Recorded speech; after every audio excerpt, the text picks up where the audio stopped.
The governments, the regulators, the bankers.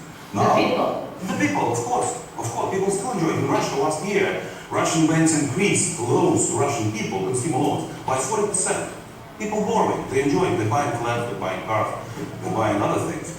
So, yes, we should have better regulation, but better, not necessarily more regulations. I recently spoke to one of the top officials in the Russian central bank. I said, what's your dream about the capital adequacy? He said, 100%. Between 100% and zero, which we want, still a long way for compromise. I think we should find this compromise and make the industry efficient, because this main subject of this Davos is resilient dynamism or growth. We will not achieve growth unless we have a proper financial industry which lend money, which provide money for further economic growth, and that's very top on the agenda for the whole global world economy. If I may, Maria, this reminds me of a text I think we all studied. I can't remember if it was Plato or Socrates, but when we were 17 or 18, the rebellion of the limbs against the stomach, where the limbs say, well, everything we do is for the stomach, the tyranny of the stomach is intolerable, so we're going to stop feeding it.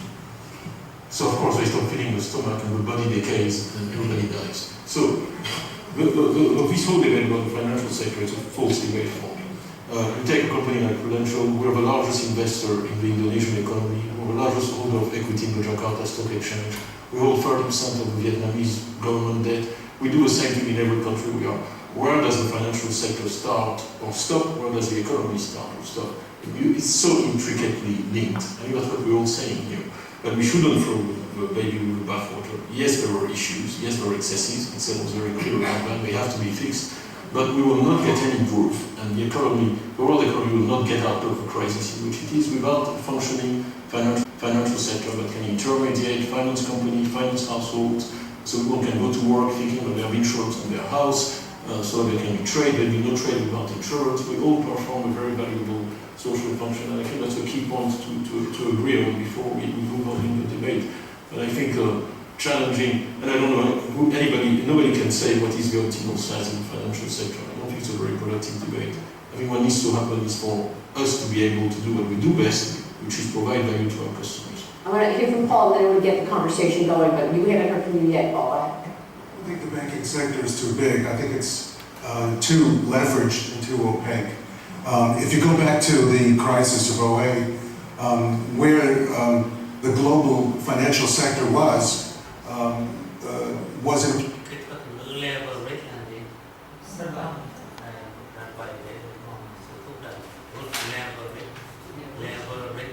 a place where the growth of derivatives over the previous 20, 30, 40 years, together with the migration of the large banking firms into a combination of classical banking and becoming the largest trading firms in the world.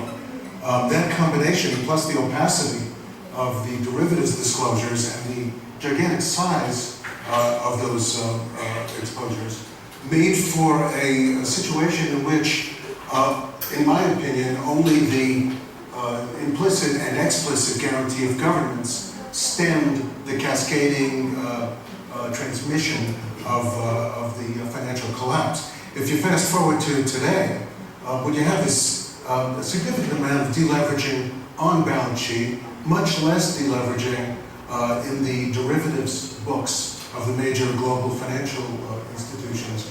And so what you have is the same inability of outsiders to understand the financial condition of the major financial institutions. And still